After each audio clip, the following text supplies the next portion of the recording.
O Senhor nos dê sabedoria para aprender a palavra e aplicar em nossas vidas. Abençoa esse tempo aqui em nome de Jesus. Amém. Vamos ver a tarefa que ficou para casa. Lá no final da apostila, o que é um alimento consagrado? Quem é que fez? É um alimento oferecido a um ídolo, uma imagem com um propósito espiritual. Você faz a oferenda para receber algo em troca. Tá? Qual deve ser a postura cristã em relação a um alimento que foi dedicado a um ídolo? O que fazer quando você sabe que aquele alimento foi oferecido, consagrado? Não fazer o quê? Não comer. Não comer. Se você não sabe, não pergunte. Né? Se você não sabe, não pergunte. Se você tem a informação, não coma. Se você sabe, não coma. Tá? E a Bíblia fala, não por causa da sua consciência, por causa da consciência do outro, que é mais fraca, e ele vai ser induzido ao erro por sua causa. Tá? Então, o princípio é esse. Tá certo? Então, fique ligado nisso aí. Lá no Rio de Janeiro tem uma festa no mês de setembro, muito comum, que é de São Cosme e Damião. Aqueles irmãos que são santos católicos. E então há uma oferenda geral de doces. Quem é do Rio de Janeiro aqui? Tem alguém? Tá. Vocês lembram disso aí? Pegou doce de São Cosme e Damião quando era criança? Pegou também? Eu pegava um monte, saía com a bolsa cheia de doce. Né? E ia a competição de quem pegava mais doce nas casas, né? E tinha sempre aquele pessoal certo, né? Que já dava doce. Você sabia que aquela fulana, aquela senhora dava doce. E a gente ficava esperando o mês de setembro, lá para o final do mês, para pegar isso aí. Depois, quando a gente se converte, aceita a Cristo, a gente tem a revelação da verdade, e a gente sabe então que aquilo é um doce, um alimento consagrado. E consagrado ali, aquelas são oferendas, né, na expectativa de... São promessas na expectativa de receber respostas e tudo mais. Então, as crianças passam o maior aperto, porque elas querem o doce, e você tem que ensinar para ela desde pequenininha que ela... Olha, filha, isso aí não é, Deus não se agrada disso. E elas, desde pequena, as crianças já aprendem, então, a verdade. Né? Então, quando você tem a informação, você já sabe, então, que não é para consumir. Tá bom? Qual o destino dos idólatras? Está aí em Apocalipse 21, 8. Qual o lugar deles? O lugar deles, qual será? Lago de fogo, que arde como enxofre. Ok? Então, guarda a sua apostila aí. Alguém não recebeu da aula 2? Não. Aula 2, quem não recebeu? Pode distribuir ali, por favor? Aqui também. Essa matéria Fundamentos, ela não tem teste, tá? É igual um com Deus, não tem prova. Então, qual vai ser a avaliação? Presença. Está aí no final da apostila. E a apostila preenchida. Cada presença vale 1 ponto. Você faltou um dia, tu já perdeu 1 ponto. Ah, mas eu faltei porque eu fiquei doente. Não interessa, faltou, perdeu 1 ponto.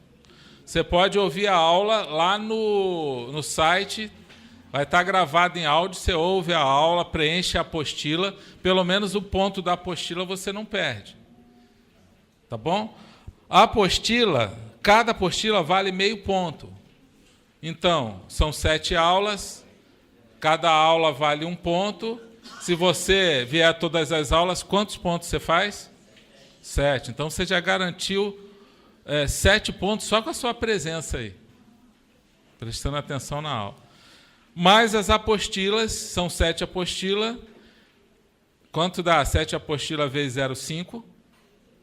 3,5. Mais 7, 10,5. Como o limite é 10, você não tem como você tirar 10,5, né? Então, você fica com 10 assim mesmo. Então, tem meio ponto de crédito aí para você. Mas a apostila, cada apostila vale meio. Então, preencha todas as apostilas, não faz igual alguns irmãos que esquece a apostila na cadeira, entendeu? A gente acha a apostila no banheiro, e a apostila em cima da cadeira no culto, lá ele vai embora, larga a apostila dele em cima do balcão, até na cozinha a gente acha a apostila.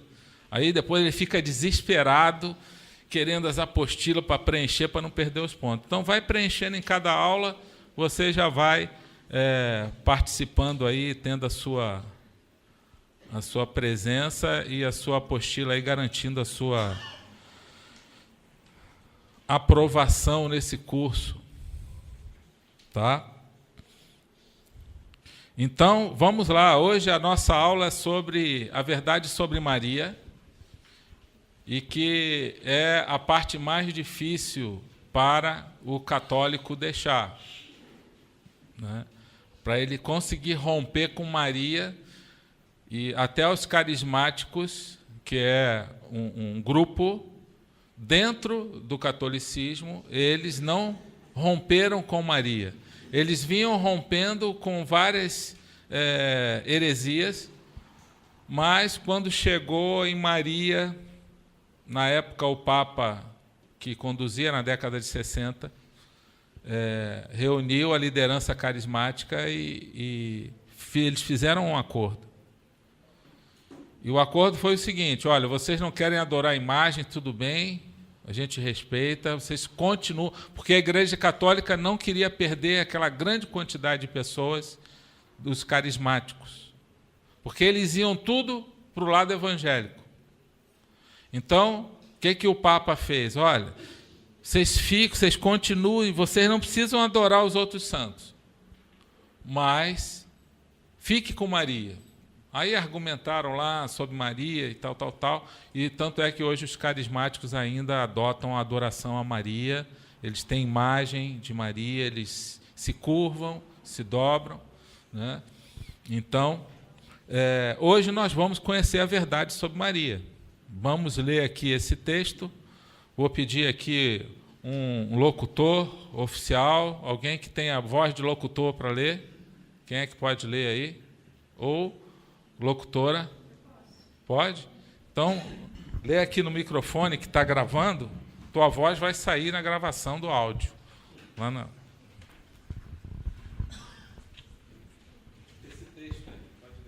A posição de Maria ainda confunde muitas pessoas nos dias de hoje, em discussões que atravessaram os séculos e concílios.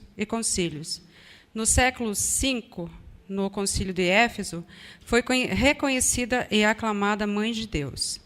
No concílio de Latrão, no ano de 649, decretaram que Maria não teve filhos além de Jesus. No século VII, iniciaram as discussões sobre as ideias da Imaculada. Aceita finalmente como dogma no concílio do século XIX pelo Papa Pio IX, a reza Ave Maria, vem do ano 1317 e difundida pelo Papa João XXII. Perdão, gente, fugi da escola. E no ano de 1334 coloca Maria como mediadora. Na página 109 do Compêndio Vaticano II, lê-se: a bem-aventurada Virgem Maria é invocada na Igreja sobre os títulos de advogada, auxiliadora e medianeira. Nas poucas narrativas que há na Bíblia a respeito de Maria, ela é apresentada como uma pessoa comum, sem destaque ou importância superior dentro da Igreja primitiva. Porém, uma mulher temente e fiel a Deus e digna de gerar filhos, de gerar Jesus Cristo, o Filho de Deus. Obrigado. Muito bem. Então, esse texto aí é só um texto introdutório, tá? E aqui diz o seguinte, que Maria foi reconhecida mãe de Deus. Isso não é verdade porque Deus não tem mãe. Deus, ele não foi criado. Deus, ele é o Criador. Ele sempre existiu, sempre existirá. Tá? O universo pode acabar e Deus vai continuar existindo. Então, ele não foi gerado. Deus não foi gerado. Deus não Maria não é mãe de Deus. Em algumas versões de Bíblia Católica tem um dicionário bíblico no final que diz assim, algumas palavras, e quando chega a Maria, do lado está escrito mãe de Deus, embora na Bíblia não tenha nada escrito que confirme isso. Então, isso aí é invenção de homens que não conhecem a verdade, que inventaram conceitos errados, equivocados. Tá? Então, Maria não é mãe de Deus. Outra coisa, essa ideia também errada de que Maria não teve filhos, além de Jesus, também não é verdade, porque Deus não ia fazer essa maldade com José. Né? Casar com Maria e depois não poder usufruir do casamento dele, sendo que Deus definiu o casamento lá no Velho Testamento, já em Gênesis 2:24. Deixará o homem, seu pai, sua mãe, se unirá à sua mulher e se tornarão uma só carne. Como é que Deus ia contra ele mesmo? Não tem sentido isso aí. Não tem sentido. Então, José, você foi fiel, Maria também, e eu vou presentear vocês aqui, vocês vão gerar o Filho de Deus, e a abstenção de sexo agora até o final da vida, como um prêmio por você ter gerado Jesus. Não faz sentido. Entendeu? Depois nós vamos ver onde que está esse versículo que fala ao contrário do que é afirmado aí nos dogmas católicos.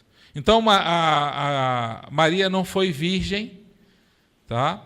Ela também não é advogada, não é auxiliadora nem medianeira. Nós vamos ver versículos que refutam isso aí. Tá? Então, o primeiro item aí, o número 1, vamos falar sobre a virgindade de Maria. Porque não foi perpétua. O que é alegado é que Maria permaneceu virgem mesmo depois de gerar o Filho de Deus, Jesus Cristo Salvador. Então, isso não é verdade. Vamos ler na Bíblia Católica, Mateus 1, 24 e 25. Pode ler aqui, Ivo, para mim aqui. Ó. Pega a Bíblia Católica aqui. Abre aí Mateus 1, 24 e 25. Eu vou ler aqui na nossa Bíblia, depois você vai ler aí. Ao acordar, José fez o que o anjo do Senhor lhe tinha ordenado e recebeu Maria com a sua esposa. Mas não teve relações com ela enquanto ela não deu à luz um filho. E ele lhe pôs o nome de Jesus. Mateus 1, 24 e 25. Então, o que fala aí? Que só teve relação, não teve relação até o quê?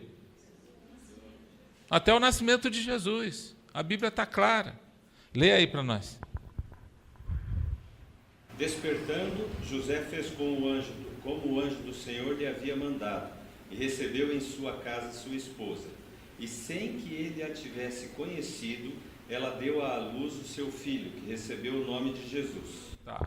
Algumas versões colocam conhecer, usam esse conhecer para significar relações sexuais. Mas no original significa relação sexual, que Jesus não conheceu, que José não conheceu Maria até ela dar a luz a Jesus. Somente depois dela ter dado a luz a Jesus.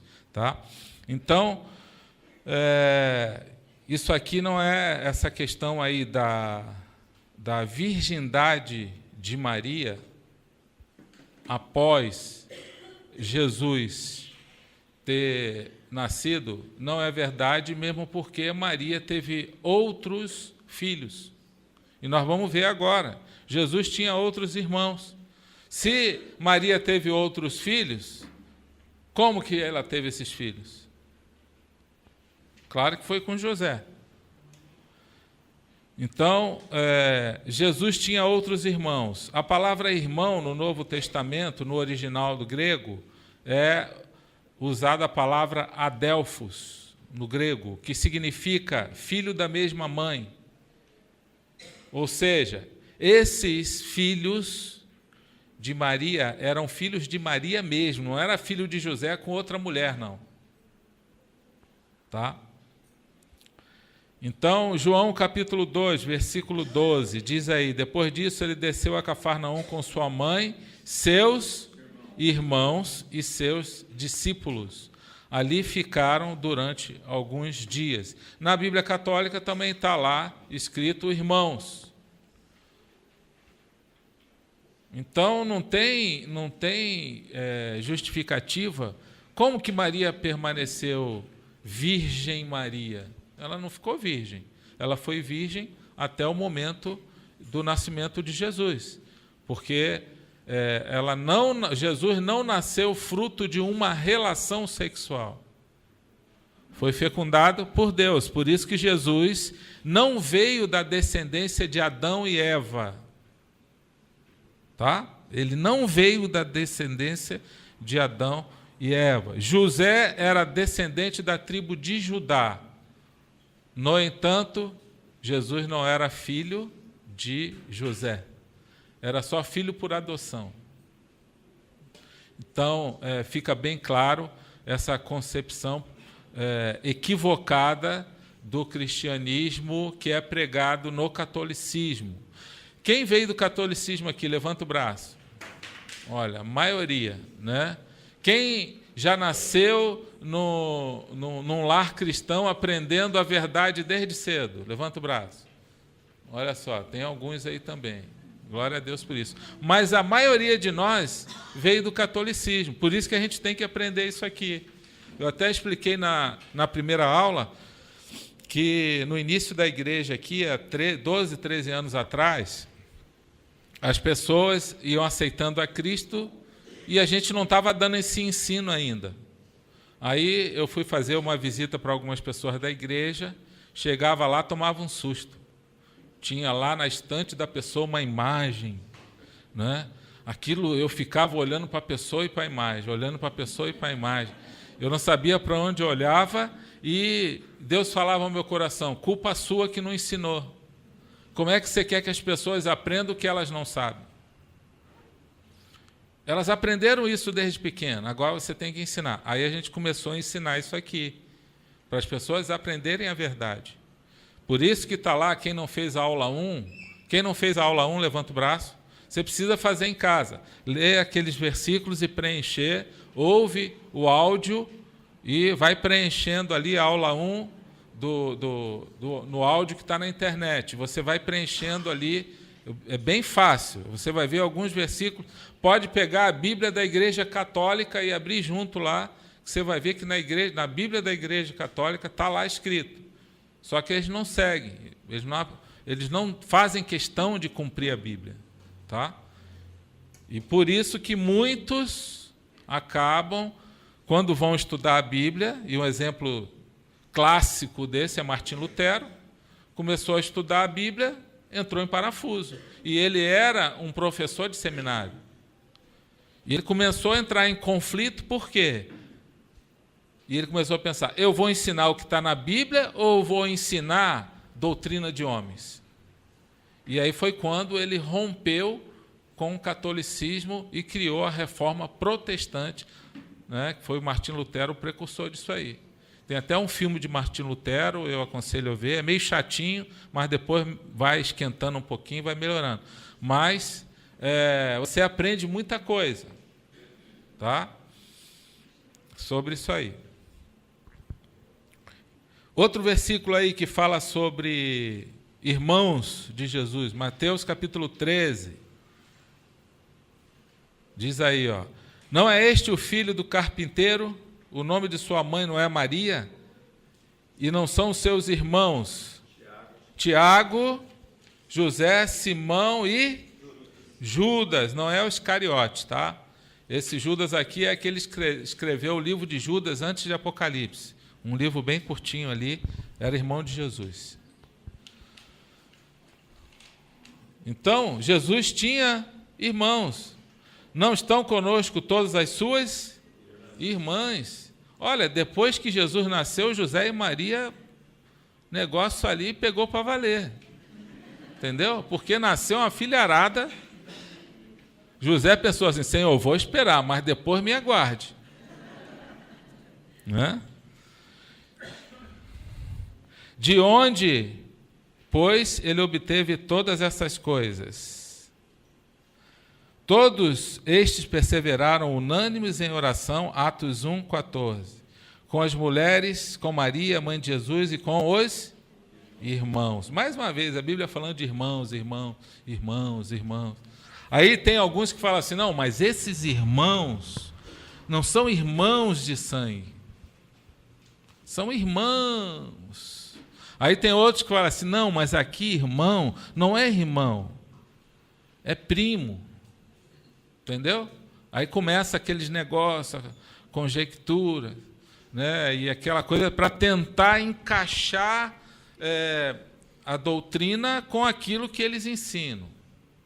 Lembro que a gente não está aqui para ficar falando mal do catolicismo. Tem muita coisa boa no catolicismo.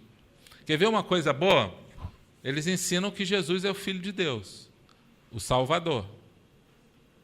Isso é bom? Sim ou não? Claro que é.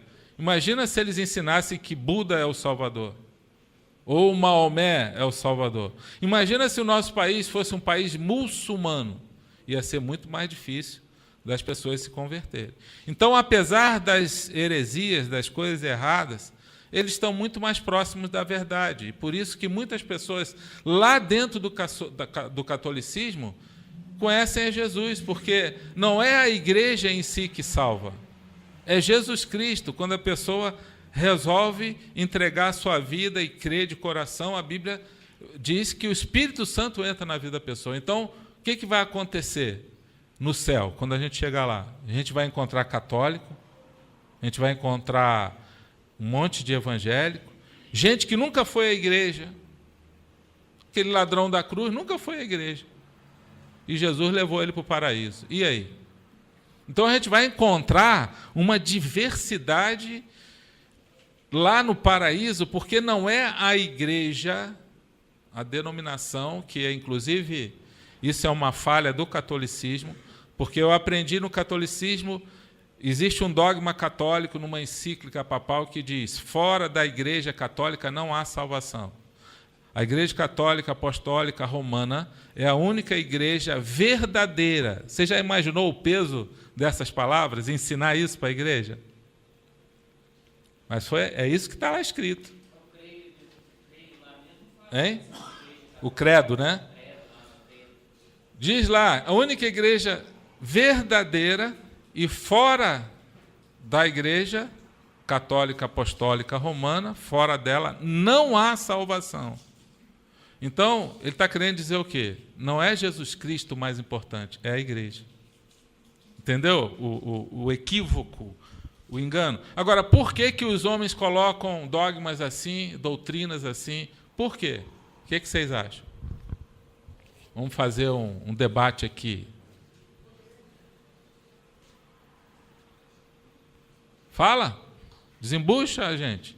Tem alguém aí atrás, do outro lado? Por quê?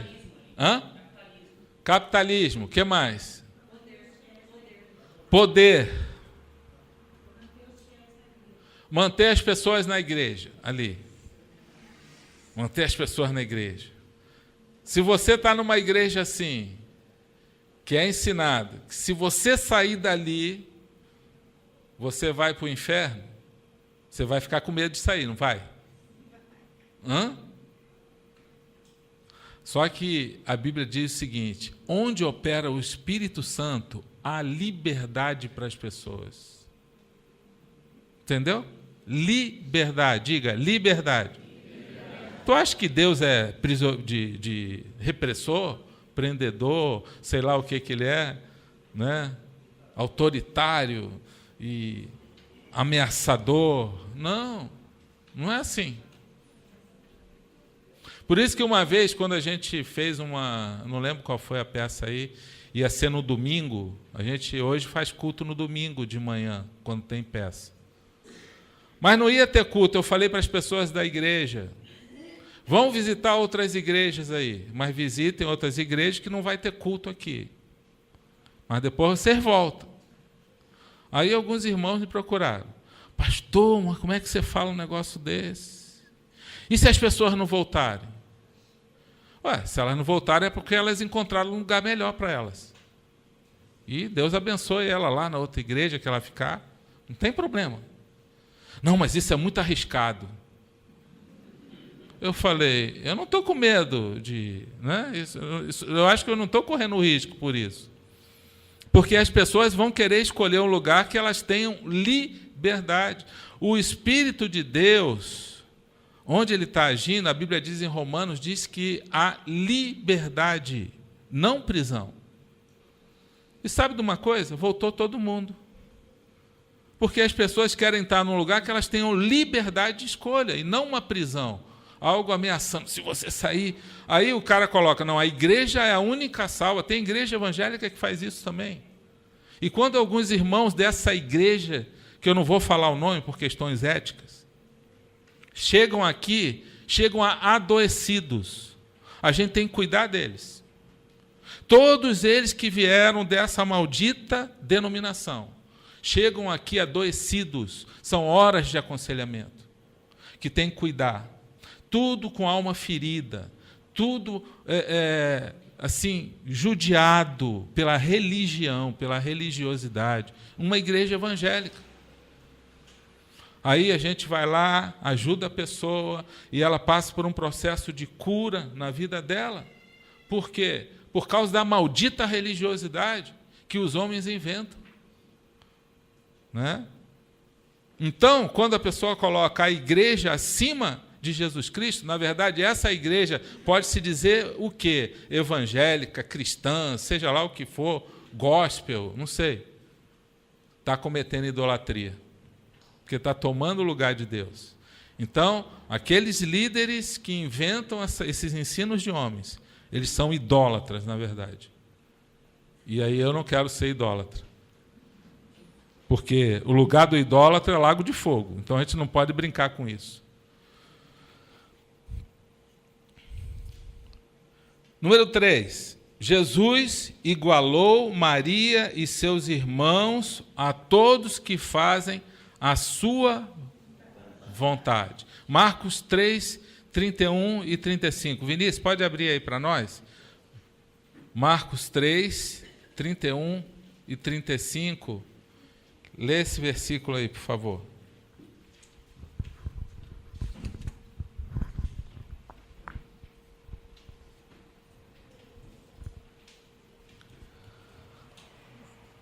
Chegaram então sua mãe e seus irmãos, e ficando da parte de fora, mandaram chamá-lo.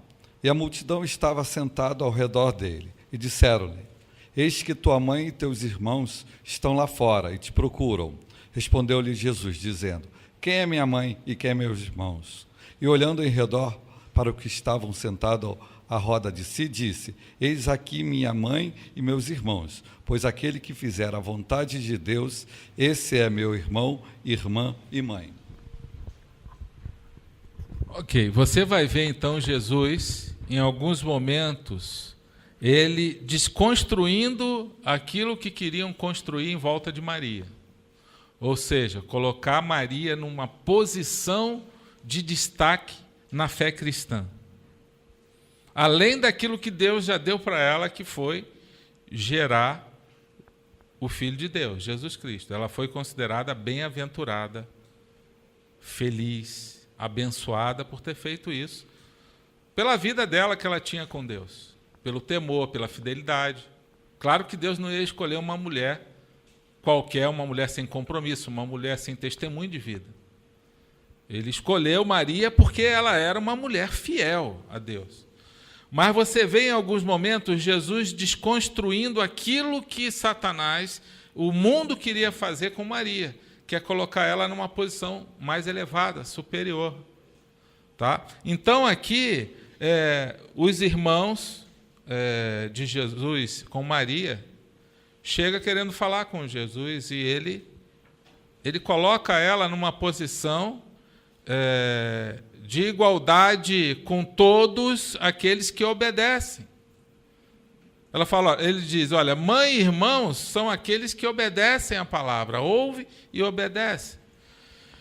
Tem outra passagem também aqui, em Lucas 1, que a própria Maria reconhece como serva de Deus e precisava de um Salvador.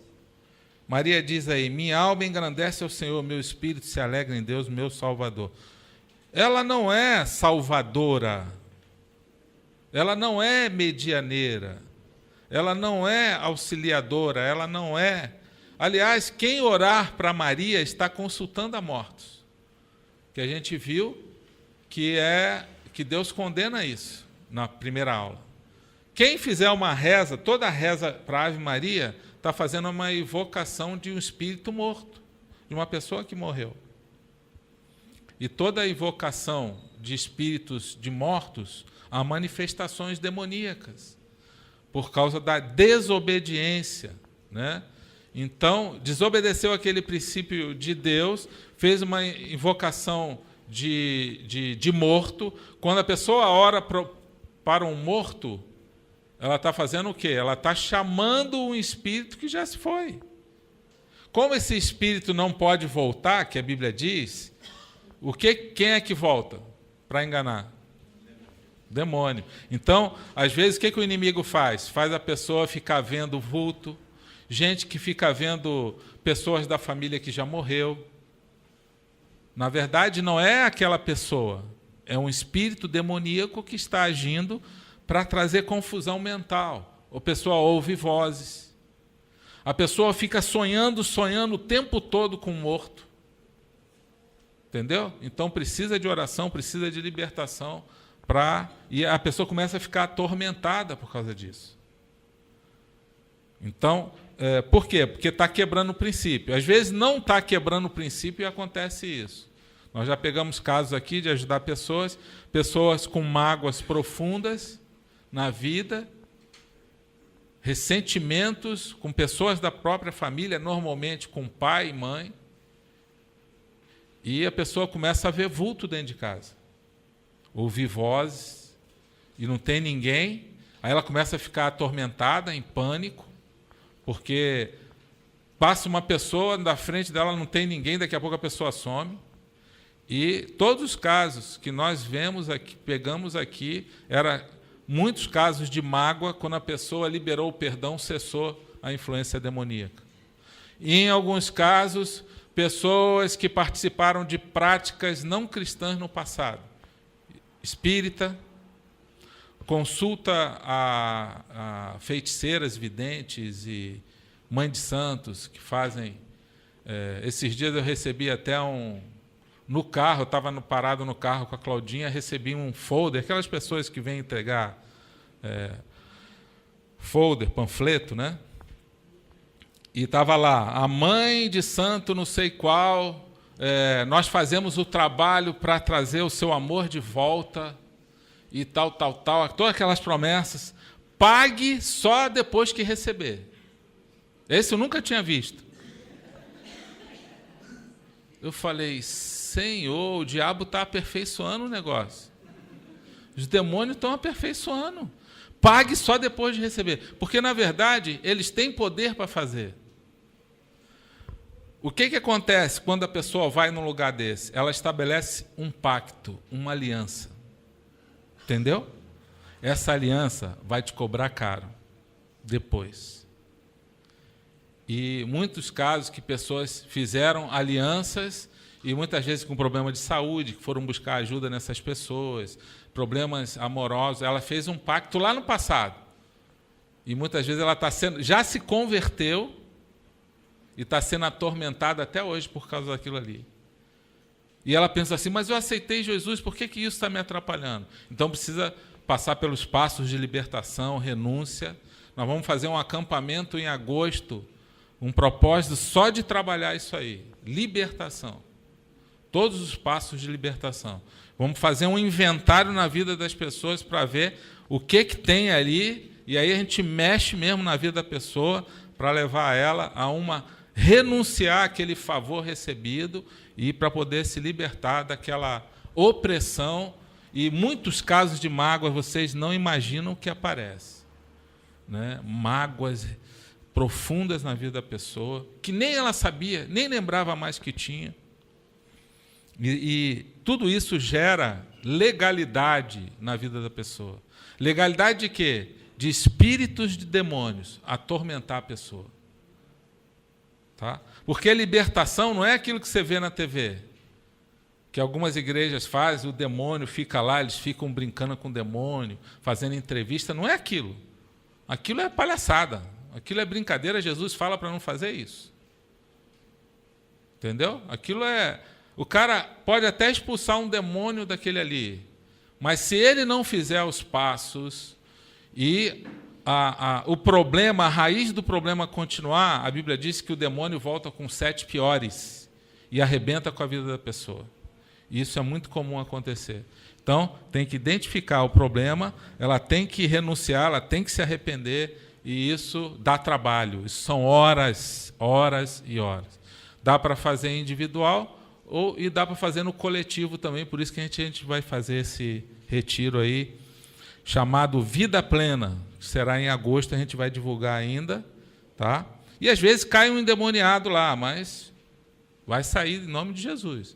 Às vezes a pessoa fica assustada, né?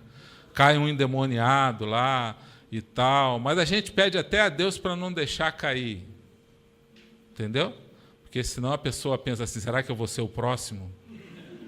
Aí fica assustada. Acho que eu quero ir embora daqui, né?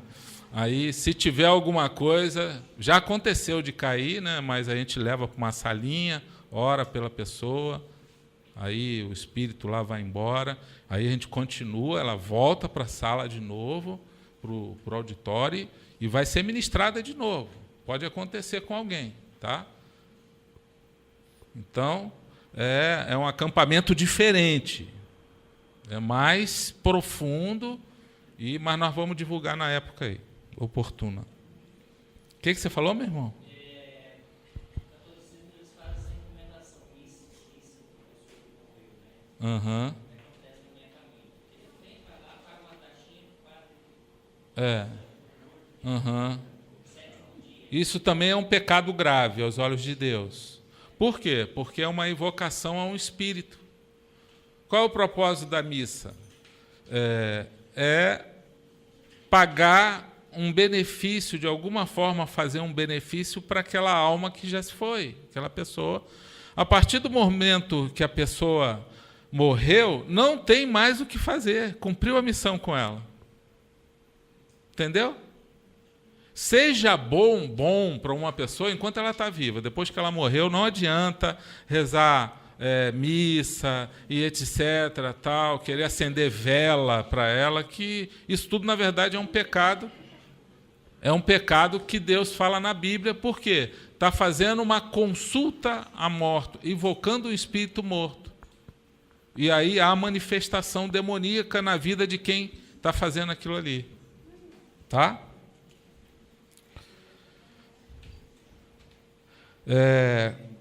Onde nós paramos? 5. Jesus não deixou exaltar Maria acima daqueles que obedecem, ouvem e obedecem a palavra de Deus. Quando Jesus dizia estas coisas, uma mulher da multidão exclamou: Feliz é a mulher que te deu a luz e te amamentou.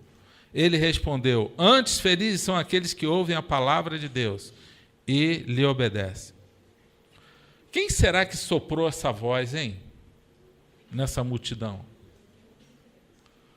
Uma mulher, mas eu creio que ela foi induzida por espíritos malignos que já queria construir em volta de Maria uma autoridade espiritual que Maria não tem.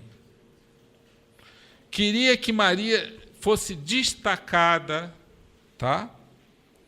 Porque gerou Jesus e amamentou, e aquela voz, então, entrou no ouvido de Jesus, e o que ele fez?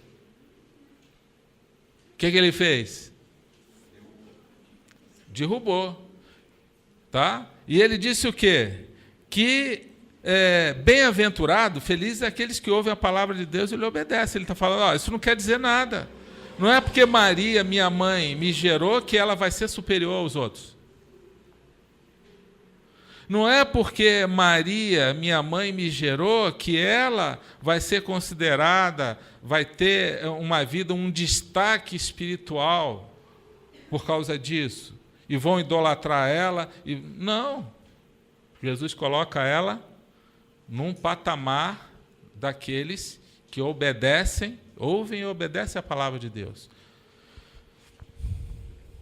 Tem outra experiência aqui, e aqui já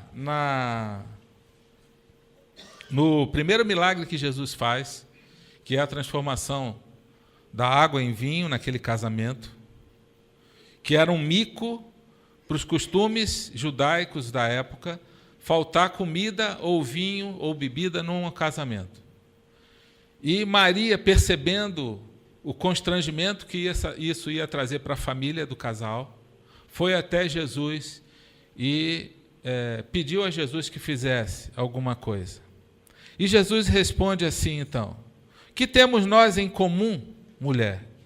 Parece, aos olhos de quem a gente está ouvindo, de quem está lendo isso aqui, que esse tratamento de mulher é um tanto quanto desrespeitoso. Não parece para uma mãe? Mas para o costume judaico, não. O tratamento mulher era comum, esse trato de mulher.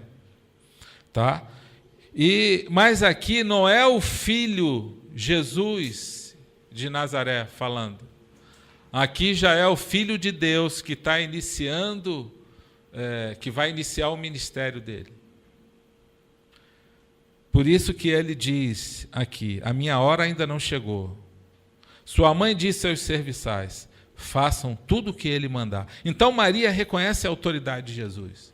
E sabe o que eu acho interessante aqui? Que ela chega à conclusão assim, eu pedi, mas façam tudo o que ele mandar. Sabe o que ela está querendo dizer? Primeiro, ele vai dar a palavra final. Segundo, ele vai mandar fazer alguma coisa para resolver esse problema. O que ele vai fazer, eu não sei. Mas ele vai mandar fazer alguma coisa. Então, façam tudo o que ele mandar. Então, a gente percebe aqui Maria numa submissão ao Filho. Ao Filho de Deus, Jesus Cristo. Jesus não deixou Maria no lugar dele. Quem foi o enviado por Deus para ser o Consolador? João 14, 16 e 26. É o Espírito Santo.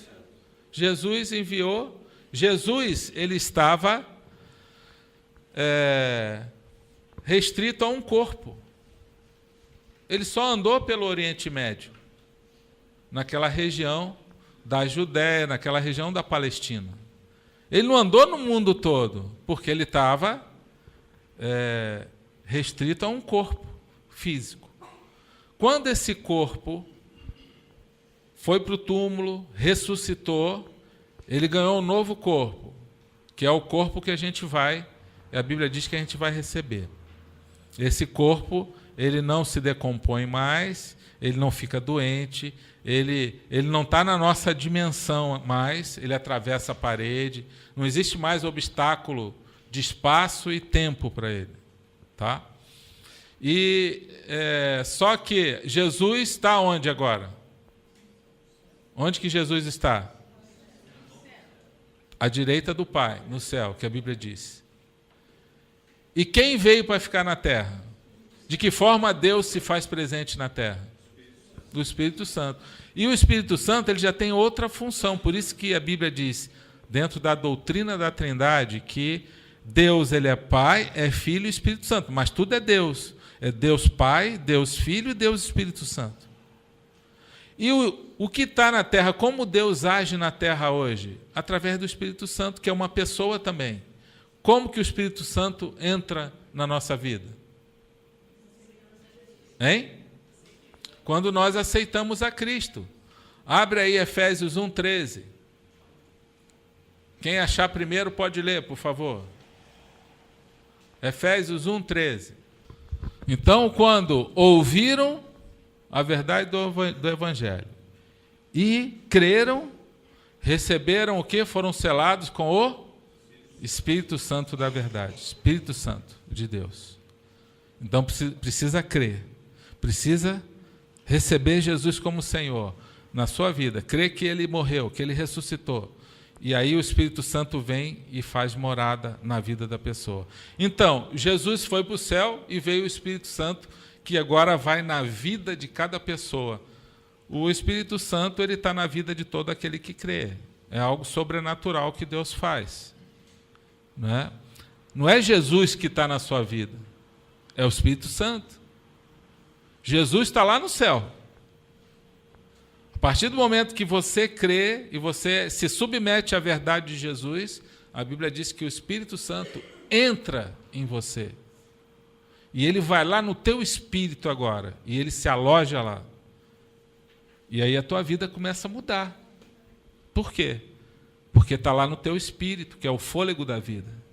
Se tirar um espírito de uma pessoa, ela morre. Uma pessoa pode ficar sem alma e não morrer.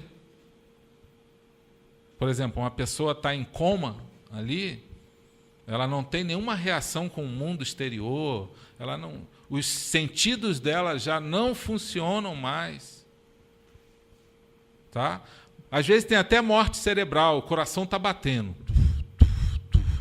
Tem vida, mas não tem alma. O espírito está ali. Se tirar o espírito, a pessoa morre na hora. O ser humano, ele é corpo, alma e espírito. E o corpo também pode morrer. O corpo físico morreu, parou o coração, parou o cérebro, os sinais vitais todos pararam. O corpo físico morreu, o espírito sai do corpo. Entendeu? Então, o Espírito Santo de Deus, Deus se faz presente através do Espírito Santo que está dentro de nós. Quem dá esse Espírito Santo? Quem dá essa permissão para o Espírito Santo entrar em nós? Somos nós mesmos, a partir do momento que a gente crê em Jesus Cristo. Já é uma promessa. Se você crê, ele entra na sua vida. Se você receber a verdade do Evangelho, as boas novas de Cristo, você crê, o Espírito Santo entra. Como diz ali Efésios 1:13, você é selado com o Espírito Santo da promessa. Romanos 3, 9, 10 e 23. Pode abrir aí, Ivo, para nós? Lê aqui, por favor. Que concluiremos então? Estamos em posição de vantagem? Não. Já demonstramos que tanto judeus quanto gentios estão debaixo do pecado. Como está escrito: não há nenhum justo, nenhum sequer. Não há ninguém que entenda, ninguém que busque a Deus. 23. Pois todos pecaram e estão destituídos da glória de Deus. Por que nós colocamos esse versículo aqui? Porque Maria, ela é considerada a Imaculada. A gente viu no texto aí. Tá? Imaculada significa o quê? Que ela nasceu sem pecado. Igual Jesus. De onde que eles tiraram isso? Da Bíblia não é. Essa foi uma tentativa de colocar Maria em destaque em relação a Jesus. Entendeu? Como se Maria fosse a mãe de Jesus, superior, imaculada, sem pecado. Mas isso não é verdade. A Bíblia diz que todos pecaram, não há um justo sequer. Todos pecaram e destituídos estão da glória de Deus. Maria, então, no 8, aí foi pecadora como todo ser humano. Ela reconheceu que ela mesma, na oração dela, na visita do anjo Gabriel, ela fez aquele louvor quando ela foi comunicada que ela seria bem-aventurada, que ela ia gerar Jesus Cristo. Ela mesma fez um louvor a Deus ali, você pode ler depois. Ela reconheceu que precisava de um Salvador. Quem precisa de um Salvador é porque tem pecado, porque sabe que está em condenação. É uma coisa óbvia, é só estudar a Bíblia. Por quê? Por que muitos católicos entram em conflito? Porque eles começam a estudar a Bíblia. Os padres não querem que estude a Bíblia. Porque senão eles vão ter que ficar respondendo as perguntas depois, e eles detestam isso. né? Tem um padre lá de Governador Valadares, que eu tive a oportunidade de conhecer ele se converteu lendo a Bíblia. Aliás, esse é um outro que se converteu lendo a Bíblia. Esse se converteu da seguinte forma: ele era padre em Governador Valadares, na igreja lá, católica, e ele foi levar o carro dele na oficina. Chegando lá, ele encontrou um cristão de uma igreja presbiteriana, se eu não me engano, e esse cristão chegou para ele e falou: e aí, padre, tudo bem? Todo mundo se conhece, cidade pequena e tal. Ele falou: vai lá na nossa igreja, padre, fazer uma visita. Aí o padre falou assim: vai lá na minha igreja você primeiro, depois eu vou na sua. O padre falou, pensou: esse cara não vai na minha igreja. Aí aquele cristão da igreja falou assim para ele: padre, se eu for, você me dá uma oportunidade lá para eu dar uma palavrinha? Aí o padre falou: não, vai lá, pode ir que eu te dou uma oportunidade. Ele nunca imaginou que o cara fosse. Quando ele chegou lá para iniciar a missa, quando ele olha na primeira banco da igreja, quem está ali?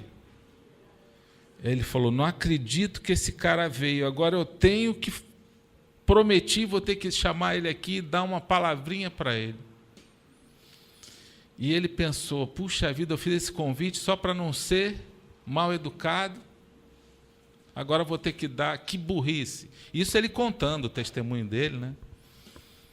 Aí ele rezou a missa toda lá, do início ao fim. E agora, pessoal, então nós temos aqui o fulano que veio aqui, ele vai dar só um recadinho rápido aqui e tal. Aí ele abriu a Bíblia, João 8,32. Conhecereis a verdade, e a verdade vos libertará. O cara pregou uma mensagem ali nos 15 minutos. E o pessoal ficou prestando atenção na mensagem e fez apelo. E um monte de gente aceitou Jesus, logo depois da missa, inclusive o padre. E ele pensou assim: eu vou aceitar Jesus também, vou ver se esse negócio tem alguma coisa a ver. E ele levantou a mão e realmente ele acreditava naquilo tudo. A partir daquele dia, quem disse que ele conseguia preparar a missa mais? Ele não conseguia, ele começou a ler a Bíblia, começou a dar uma sede da palavra de Deus, e ele começou a ver um monte de coisa diferente daquilo que ele ensinava, e ele foi entrando em conflito, em confronto, e ele procurou aconselhamento para o líder da arquidiocese lá, e ele falou que ele estava ficando maluco, que ele não podia fazer isso, que ele era um padre muito influente. E ele decidiu sair, mas ele recebeu ameaças. Ele conta no testemunho, né? Recebeu muitas ameaças e tudo mais. Para a tristeza dele, né? Ameaças mesmo, que ele não podia largar a batina, que ele não podia sair. E hoje ele é casado, ele é pastor de uma igreja, tem filhos e tudo mais, é um grande líder lá em Governador Valadares. Mas teve essa história. Eu ia trazer ele aqui. Estava tudo certo, né? Mas aí Deus falou, depois que eu tinha combinado tudo, Deus falou assim: por que você vai trazer ele aqui? Só para incomodar os católicos? Na verdade, era isso que estava no meu coração. E, na verdade, eu pensei assim: não vou fazer isso. Porque a gente não quer ser conhecido como uma igreja que confronta o catolicismo. A gente quer ser conhecido como uma igreja que apresenta Jesus Cristo como o Salvador, através do amor, entendeu? Não através do confronto, porque não adianta a gente confrontar aqueles que creem nessas falsas doutrinas, sem antes a pessoa receber Jesus Cristo como Senhor e Salvador. Aí eu liguei para ele e cancelei. Mas ele é um cara fantástico, me deu muita vontade de trazer ele aqui, mas Deus não me deu permissão. Romanos 1, 22, 23, a gente já leu esse versículo na aula 1. Deus chama de loucos aqueles que adoram imagens. É uma loucura isso aí. É louco mesmo. Porque a imagem tem olhos e não vê, tem ouvidos e não ouvem, têm boca e não falam. Né? Todos aqueles que creem têm a mente fechada, que a Bíblia diz. Então, é uma loucura a pessoa ter a capacidade de crer num ídolo, num pedaço de pau, de gesso, seja lá o que for. Conclusão, Jesus é o nosso mediador e advogado. 1 Timóteo 2,5, porque há um só Deus e um só mediador. A Bíblia diz isso aí, entre Deus e os homens. Jesus Cristo, homem. Essa versão aqui, 1 João 2,1, nós tiramos da versão Almeida corrigida e revisada fiel, que é a tradução que eu mais gosto desse texto, que fala: meus filhinhos, estas coisas vos escrevo, para que não pequeis. Se alguém pecar, temos um advogado. O que o advogado faz? Te representa e intercede por você. Ele chega lá na frente do juiz, o cara que tem um advogado dá uma procuração para ele, entendeu? Nós demos uma procuração para Jesus. Jesus chega na frente do Pai, a Bíblia diz que ele está à direita do Pai intercedendo por nós. A Bíblia diz que nós temos um advogado. A NVI traduziu isso aqui como intercessor. Na Bíblia Católica está escrito advogado. Então, não é Maria a advogada, não é Maria a medianeira. Inclusive, nós temos uma cidade chamada Medianeira, aqui, né, no Paraná, em homenagem a quem? Maria. Mas ela não é medianeira. Quem é o mediador?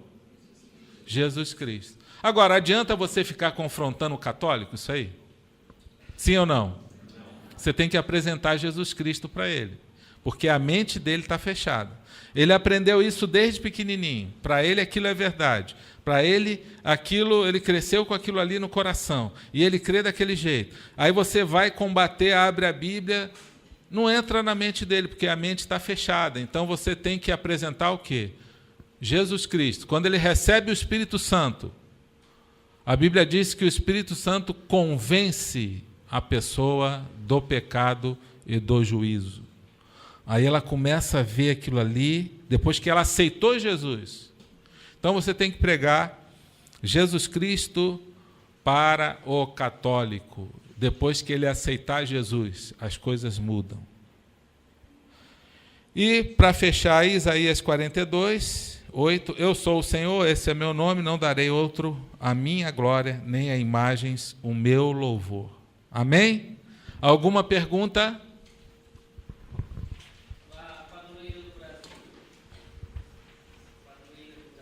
O que tem? Equivocadamente, né? Porque um país laico, onde não há religião oficial pela Constituição. Só um pouquinho, pessoal. Tem coisas importantes aí para aprender ainda. Fruto ali da observação do nosso irmão ali. Num país laico, onde não há religião oficial, conforme prevê a nossa Constituição, não pode ter padroeira do país. Por que não pode? Hein? Porque não pode ter nenhuma tendência religiosa, priorizando nenhuma. Se for priorizar, for ajudar uma religião ou focar numa, tem que fazer com a outra. Isso é a Constituição. Né? Então não pode ter. A gente se beneficia com o feriado, todo mundo gosta, 12 de outubro, mas, na verdade, é errado, é equivocado, é uma visão equivocada. Tá bom? Mais alguma outra aí, alguma pergunta que alguém queira fazer? Também isso aí é errado. Acender vela para uma pessoa viva. Entendeu? Não tem, hein? Quando está doente, a pessoa está doente ou vai viajar, que você falou, né? No caso.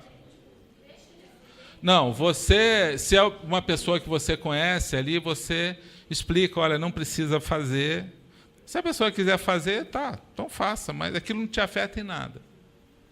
Porque você está debaixo da proteção de Deus, não é você que está pedindo. Entendeu? Podem fazer um despacho na porta da sua casa. Não acontece nada com aquele que é filho de Deus, cristão, que confia em Deus. Inclusive, quais são os sinais?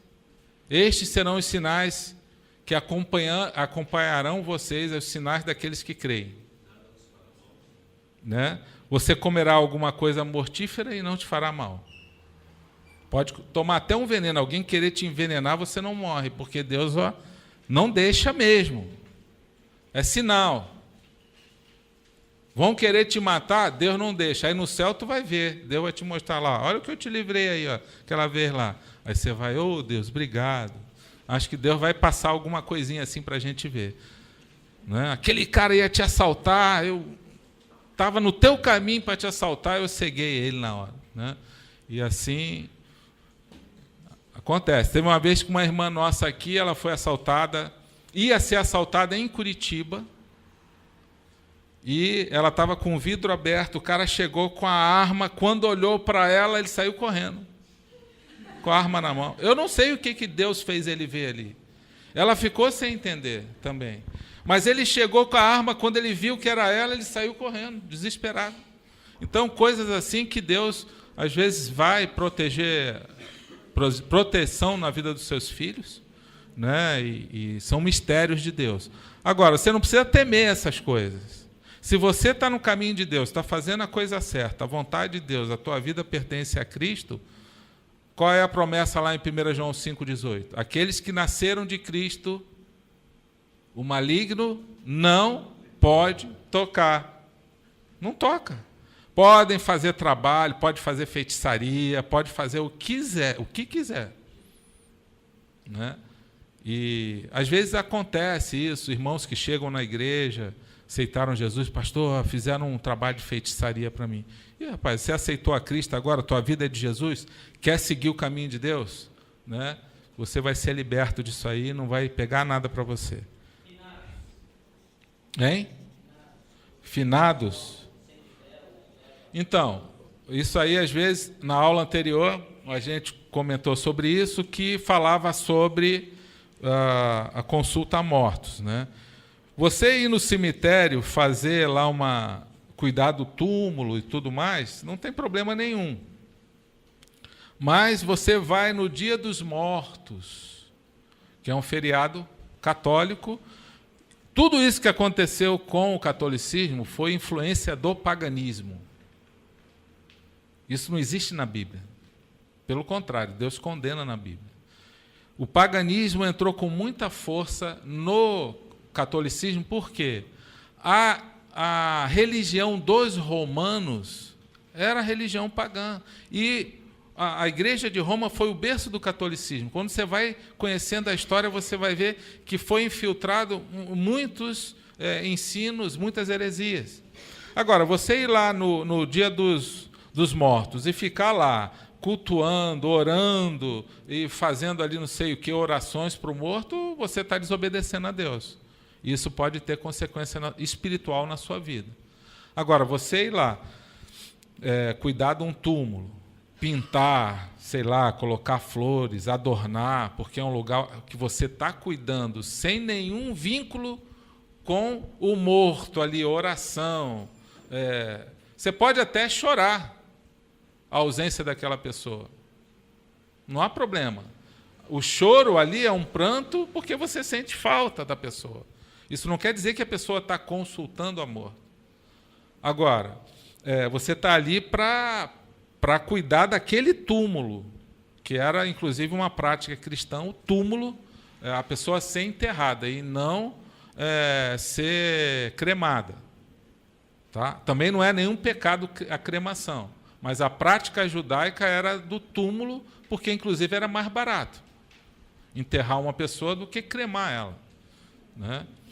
Então, isso tudo são ensinos que a gente recebe. Acender vela para a pessoa, tudo isso aí é coisa que não tem sentido para Deus, porque Deus condena essa prática, tanto no Velho quanto no Novo Testamento. Tá? Mais alguma pergunta? Ok, então vamos encerrar. Ivo, faz uma oração para nós aqui, por favor. Agradecendo a Deus. Senhor, nós queremos te agradecer porque estamos aprendendo o que vem do Senhor, ó Deus, e aprendendo realmente tudo aquilo que já nos aprisionou um dia, que fez tanta diferença, Pai. E agora nós queremos agradecer, porque o Senhor tem nos mostrado mesmo o caminho correto, a maneira correta, e tem nos livrado de tudo isso, nos dando essa vida de liberdade mesmo, uma vida plena, Senhor. Nós te agradecemos em nome de Jesus. Amém.